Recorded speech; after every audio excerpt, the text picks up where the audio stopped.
Friends, അപ്പോൾ ഇന്ന് നമ്മുടെ പുതിയ വീഡിയോയിലേക്ക് നമുക്ക് പോകാം. ഇന്നൊരു നല്ലൊരു കാര്യം എനിക്ക് നിങ്ങളോട് പറയാനുണ്ട്. എല്ലാവരും ഒത്തിരി വിഷമിപ്പിച്ചുകൊണ്ടിരിക്കുന്ന ഒരാളുണ്ട്. ആ ആളുടെ കാര്യമാണ് ഇന്നെനിക്ക് നിങ്ങളോട് പറയാനുള്ളത്. മറ്റാരുമല്ല, സഞ്ജുട്ടയ്ക്കയുടെ കാര്യമാണ്. അപ്പോൾ ഞാൻ സഞ്ജുട്ടയ്ക്ക് ഒരിക്കലും ന്യായീകരിക്കുകയല്ല. സഞ്ജുട്ടയ്ക്ക് ചെയ്ത കാര്യങ്ങളെല്ലാം വളരെ തെറ്റായ കാര്യം തന്നെയായിരുന്നു. ഇല്ലയെന്നൊന്നും ഞാൻ പറയുന്നില്ല. എനിക്കും എല്ലാവരെയും പോലെയും സഞ്ജുട്ടയ്ക്ക് എന്തിനാ ഇങ്ങനെ ചെയ്ത അഹങ്കാരമുണ്ടോ എന്നൊക്കെ എനിക്കും തോന്നിയിട്ടുണ്ട്. പക്ഷേ എങ്കിലും ഞാൻ അതിനായിട്ട് ഒന്നും മെസ്സേജ് വിടുകയോ അല്ലെങ്കിൽ സഞ്ജുവിനെ നമ്മൾക്ക് ഇഷ്ടമല്ലാത്ത രീതിയിലുള്ള മെസ്സേജുകൾ പാസ് ചെയ്യുകയോ അല്ലെങ്കിൽ ഒരു വീഡിയോ ചെയ്യുകയോ അല്ലെങ്കിൽ ഒരു ട്രോള് അങ്ങനെ ഒന്നും നമ്മൾ ഞാൻ ചെയ്തിട്ടില്ല. അപ്പോൾ എനിക്ക് ഒരു സഞ്ജുട്ടയ്ക്കെക്കുറിച്ച് മറ്റൊരു ലെവലിൽ മനസ്സിലിങ്ങനെ എന്താണ് ഈ പയ്യൻ ഇങ്ങനെയൊക്കെ കാണിച്ചേ, വല്ല ആവശ്യം ഉണ്ടായിരുന്നോ, നല്ല രീതിയിൽ പോകുന്നൊരു പയ്യനായിരുന്നല്ലോ, എന്തിനാ ഇങ്ങനെയൊക്കെ കാണിച്ചേ എന്നൊക്കെ എനിക്ക് മനസ്സിൽ തോന്നിയിട്ടുണ്ട്.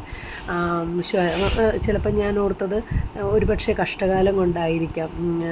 ഓരോ സമയം ഉണ്ടല്ലോ ഓരോരുത്തർക്കും. അപ്പം ഓരോ കഷ്ടകാലത്തിനും നമ്മൾ ഓരോന്നും അറിയാതെ നമുക്ക് വരും അല്ലേ. അപ്പം അങ്ങനെ എന്തെങ്കിലും ആയിരിക്കും. എന്ത് ചെയ്യാൻ, സംഭവിച്ചു പോയി, ഇനിയൊന്നും ചെയ്യാൻ പറ്റത്തില്ലല്ലോ. അപ്പം നമ്മുടെ കൈ വിട്ടുപോയ കാര്യമാണ്. അപ്പം പയ്യനെ എന്തോ അബദ്ധം പറ്റിയല്ലോ എന്നൊക്കെ ഞാനും ഇങ്ങനെ മനസ്സുകൊണ്ട് ആലോചിച്ചു. പക്ഷേ ഇന്ന് ഞാൻ എൻ്റെ മോൻ്റെ +1 അഡ്മിഷൻ കിട്ടിയ സ്കൂളിൽ ഇന്ന് ഓപ്പണിംഗ് ആയിരുന്നു. ഓപ്പണിങ്ങിന് ഞാൻ ചെന്നപ്പോഴാണ് ഇന്ന് അവിടെ നമ്മുടെ RTO ആലപ്പുഴ RTO അവിടെ ഉണ്ടായിരുന്നു. അപ്പം സാറിനെയായിരുന്നു നമ്മുടെ സ്കൂളിലെ വിശിഷ്ട അതിഥിയായിട്ട് ക്ഷണിച്ചിരുന്നത്. അദ്ദേഹം നമ്മുടെ ഈ പ്രവേശനോത്സവം +1-കാരുടെ പ്രവേശനോത്സവം ഉദ്ഘാടനം ചെയ്യാൻ അദ്ദേഹമായിരുന്നു ഉണ്ടായിരുന്നത്. അപ്പോൾ അദ്ദേഹം ഉദ്ഘാടനം ചെയ്യുന്ന വേളയിൽ ശരിക്കും ഇങ്ങനെ സഞ്ജുട്ടയ്ക്കയുടെ കാര്യം എല്ലാവരും ഇങ്ങനെ സഞ്ജുട്ടയ്ക്കയെക്കുറിച്ചുള്ള കാര്യങ്ങളൊക്കെ ഇങ്ങനെ വീഡിയോയിലും ട്രോളും അങ്ങനെ പലതും വന്നുകൊണ്ടിരിക്കുന്ന സമയം കൂടെയാണല്ലോ. അപ്പോൾ അതൊരു ശരിക്കും പറഞ്ഞ ഒരു ചർച്ചാ വിഷയം കൂടി ആയതുകൊണ്ട് സാർ അതിനെക്കുറിച്ചൊന്ന് സംസാരിച്ചു. സാറ് പറയുന്നത് എന്താണെന്ന് വെച്ച് കഴിഞ്ഞാൽ, ശരിക്കും ആ വീഡിയോ ഞാൻ എടുത്തിട്ടുണ്ട്. ഞാൻ ആ വീഡിയോയുടെ ക്ലിപ്പിങ്സ് ഇതിൻ്റെ കൂടെ ഞാൻ ആഡ് ചെയ്തിടുന്നതാണ്. അപ്പം നിങ്ങളത് കണ്ടോളുക.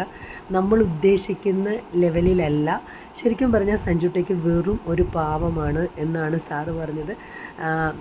അറിവില്ലായ്മ കൊണ്ടോ എന്തോ ഒരു ഇത് പറ്റിയതാണ്. ശരിക്കും പറഞ്ഞാൽ ഇങ്ങനെയൊന്നും ചെയ്താൽ ഇത്ര വലിയ ഇതൊക്കെ ഉണ്ടാവും എന്നുള്ളൊരു പ്രതീക്ഷയൊന്നും ഉണ്ടായിരുന്നില്ല. സഞ്ജുട്ടയ്ക്ക് ഹോസ്പിറ്റലിൽ പോയി എന്താണോ ചെയ്യാൻ പറഞ്ഞത് അതെല്ലാം മാന്യമായി സഞ്ജുട്ടയ്ക്ക് ചെയ്തു. അതുപോലെ തന്നെ സഞ്ജുട്ടയ്ക്ക് മലപ്പുറത്ത് എവിടെയോ ഒരു ക്ലാസ് സഞ്ജുട്ടയ്ക്ക് ഉണ്ടായിരുന്നു. അങ്ങനെ അവിടെ പോയിട്ട് അവിടെയാണെങ്കിലും സഞ്ജുട്ടയ്ക്ക് വളരെ മാന്യമായ രീതിയിലുള്ള ഒരു ബിഹേവിങ്ങും, ശരിക്കും പറഞ്ഞാൽ വെറും ഒരു നിഷ്കളങ്കനായ ഒരു മനുഷ്യനാണ് സഞ്ജുട്ടയ്ക്ക് എന്നാണ് ആ സാറ് പറഞ്ഞത്. അതുകൊണ്ട് നമ്മൾ ഒരാളെ കരിവാരി തേക്കുമ്പോൾ അങ്ങ് വാരിക്കോരി അങ്ങോട്ട് കരിവാരി തേക്കുന്നത് അത്ര ശരിയായിട്ട് എനിക്കും തോന്നിയില്ല.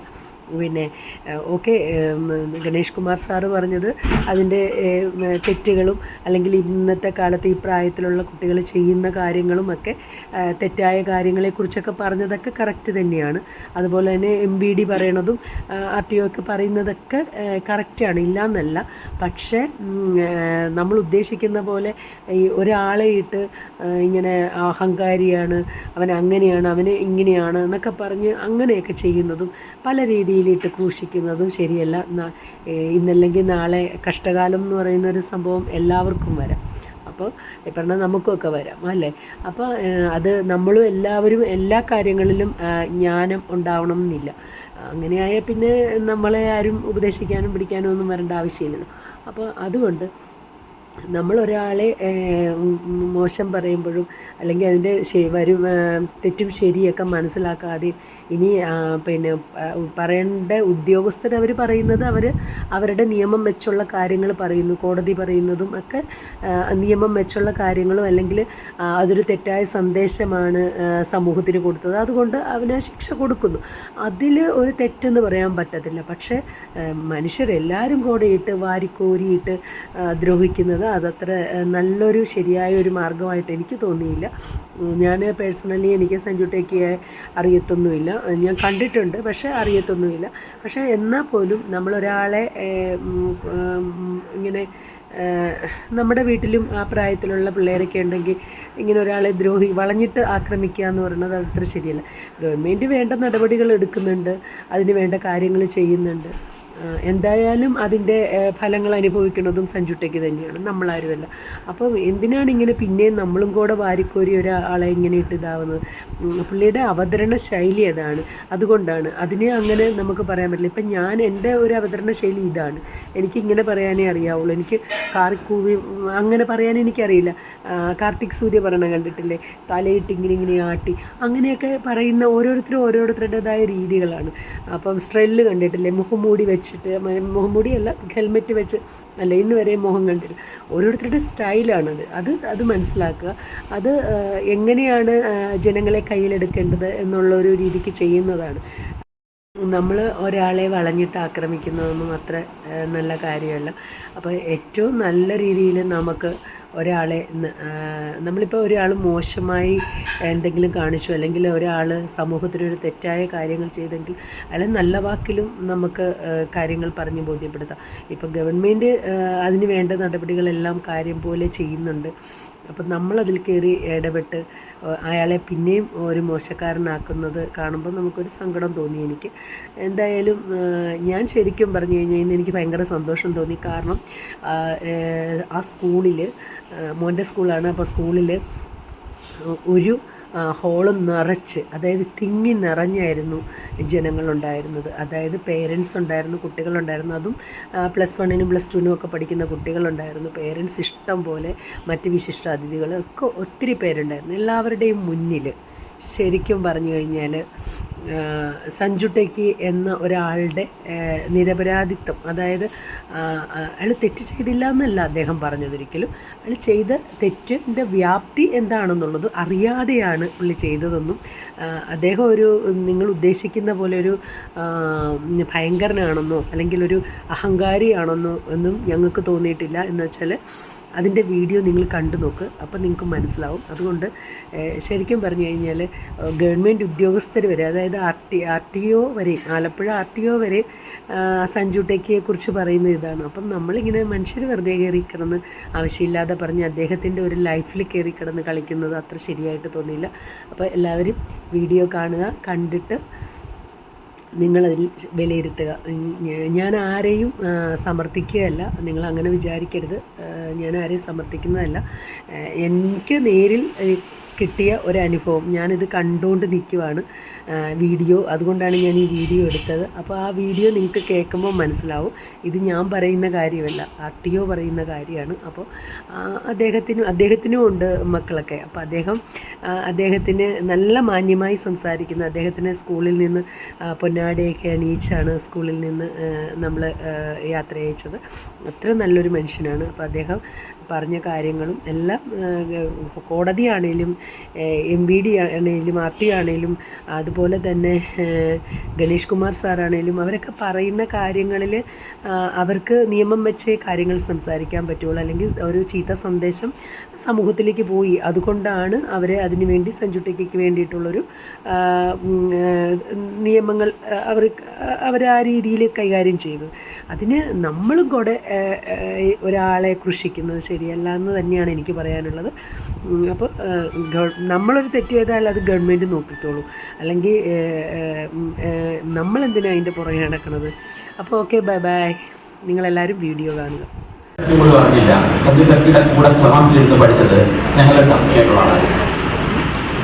അതിനോടപ്പുറത്തിരുന്നത് ഞങ്ങളുടെ ഒരു ഓഫീസിലെ പ്യൂണായിട്ട് വർക്ക് ചെയ്യുന്ന ഒരു ചെറിയ പയ്യനെയാണ്. അവൻ്റെ ക്ലാസ് കൂടിയിരിക്കാനും അവൻ്റെ കൂടെ താമസിക്കാനും ഇട്ടെന്നുള്ള കാര്യം സഞ്ജു ടെക്കി അറിഞ്ഞില്ല. പക്ഷേ അദ്ദേഹം 7 ദിവസത്തെ ട്രെയിനിങ് കഴിഞ്ഞപ്പോൾ വന്ന് ഞങ്ങളോട് പറഞ്ഞ റിപ്പോർട്ടുണ്ട്, നല്ലൊരു പയ്യനാണ് സാറേ, അവൻ വലിയ കുഴപ്പമൊന്നുമില്ല, ഇവിടെ താമസിച്ചിട്ട് അവർ MVD ചെയ്തൊന്നും വെച്ചില്ല, അവൻ നല്ലതുപോലുള്ള പെരുമാറ്റം, ക്ലാസ്സിലൊക്കെ വളരെ ശ്രദ്ധാലുവായിരുന്നു എന്ന് പറഞ്ഞു. അപ്പോൾ ഞങ്ങൾക്ക് അതിനകത്ത് ബോധ്യപ്പെട്ടത് അദ്ദേഹത്തിന് ആ നിയമത്തെക്കുറിച്ചുള്ള അറിവില്ലായ്മയും പിന്നെ അദ്ദേഹത്തിൻ്റെ ഒരു വർത്തമാന രീതി ശൈലിയൊക്കെ കണ്ട സ്വാഭാവികമായിട്ട് നമുക്ക് തോന്നിപ്പോകും ഇവനൊന്നും വലിയ കുഴപ്പക്കാരനാണ്. വലിയ കുഴപ്പക്കാരൻ എന്നതിലുപരി അദ്ദേഹത്തിന്റെ ആ ജോലി ചെയ്യുന്നു. പക്ഷെ അതിന്റെ ഒരു ശൈലി അല്ലെങ്കിൽ ആ നിയമത്തെക്കുറിച്ച് അറിവില്ലാത്തത് കൊണ്ടാണ് ആ വിഷയം വലിയ പ്രശ്നമാവുകയും പിന്നെ കോടതി അതിനകത്ത് ഇടപെടാൻ കാരണം അത് മോശമായിട്ടുള്ള സന്ദേശം ജനങ്ങളിലേക്ക് ലഭിക്കും. ജനങ്ങളിലേക്ക് സന്നിവേശിപ്പിക്കുന്ന, ജനങ്ങളിലേക്ക് ഇൻകൽക്കുലേറ്റ് ചെയ്യുന്ന ഒരു സന്ദേശം മോശമാണ്. കാരണം ഇങ്ങനെയൊക്കെ ചെയ്യാം. ഇപ്പൊ ഇത്തരത്തിൽ വണ്ടിയിൽ ഇത് കയറ്റുമ്പോൾ വണ്ടി ഇങ്ങനെ ഒലയും. ഒരുപക്ഷെ വണ്ടി കയ്യിൽ നിന്ന് പോകാനും എതിരെ വരുന്ന വണ്ടിയായിട്ട് കൂട്ടിയിടിക്കാനും അല്ല റോഡിന്റെ സൈഡിൽ കൂടെ നടന്നു പോകുന്ന സാധാരണക്കാരെ ജനങ്ങളുടെ സഞ്ചാര സാധ്യതത്തെ വല്ലാതെ ബാധിക്കുമെന്ന് തോന്നിയത് കൊണ്ടാണ് ഇതിനകത്തൊരു കർശന നിലപാട് നിർദ്ദേശവും ഗവൺമെന്റിൽ നിന്നും കോടതിയിൽ നിന്നും വരാനിടയായി. അപ്പൊ ഞാൻ പറയുന്നത് മറ്റൊന്നുമല്ല, അയാൾക്ക് അതുവഴി ഉണ്ടായ പേരുദോഷം ചേർന്നു. അയാൾക്ക് അതുവഴി ഈ സഞ്ജു ടെക്കി എന്ന് പറയുന്ന ചെറുപ്പക്കാരൻ അതുവഴി ഉണ്ടായ പേരുദോഷം ചില്ലറയൊന്നുമല്ല. ആൾക്കാർ വളരെ മോശമായിട്ടൊക്കെ പറയുന്നു, അല്ലെങ്കിൽ കോടതി വിമർശിക്കുന്നു, അദ്ദേഹത്തെ കുറച്ച് പത്രത്തിൽ അടിച്ചു വരുന്നു, ഇദ്ദേഹം ധിക്കാരിയാന്ന് പറയുന്നു. ഇതിലൊക്കെ ഉപരിയായിട്ട് എനിക്ക് മനസ്സിലായത് അദ്ദേഹത്തിന് അതിൻ്റെ കോൺസിക്വൻസിനെ കുറിച്ച്, അതിൻ്റെ വരുംവരായികളെ കുറിച്ചുള്ള അറിവില്ലായ്മയായിരുന്നു അദ്ദേഹത്തിന് ഇത്തരത്തിലുള്ള പ്രവർത്തനങ്ങളിൽ ഏർപ്പെടാനായിട്ട്. അപ്പൊ ഞാൻ എൻ്റെ മക്കളോടൊക്കെ പറയാൻ ഉള്ള എൻ്റെ സന്ദേശവും അത് തന്നെയാണ്. നിങ്ങൾ മനസ്സിലാക്കുക എന്ന് പറഞ്ഞാൽ ഈ സമൂഹത്തിൽ ഇണങ്ങും വിധം ജീവിക്കുന്നത് എങ്ങനെയാണെന്ന്, ഈ സമൂഹത്തിന് യോജിക്കുന്ന രീതിയിൽ, ഈ സമൂഹത്തിന് നാം ഒരു ഗുണകരമായി വർത്തിക്കുന്ന രീതിയിൽ ജീവിക്കുന്നത് എങ്ങനെയാണെന്ന് പഠിക്കുക എന്നുള്ളതാണ് ഏറ്റവും പ്രധാനമായ സംഗതി.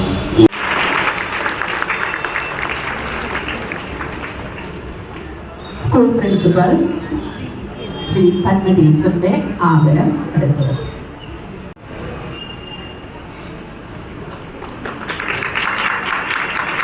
തൻ്റെ തിരക്കേറിയ ഔദ്യോഗിക ജീവിതത്തിൽ അതും ഒരു തിങ്കളാഴ്ച രാവിലെ ഇത്ര മനോഹരമായി കുട്ടികളിലേക്ക് നേരിട്ട് ഇറങ്ങി ചെല്ലുന്ന വാക്കുകൾ നമുക്കായി പകർന്നു തന്ന സാറിന് ഹൃദയത്തിൻ്റെ ഭാഷയിൽ ഈ സ്കൂളിൻ്റെ പേരിലും PTA യുടെ പേരിലും മാനേജിംഗ് കമ്മിറ്റിയുടെ പേരിലും ഞാൻ നന്ദി പറയുന്നു.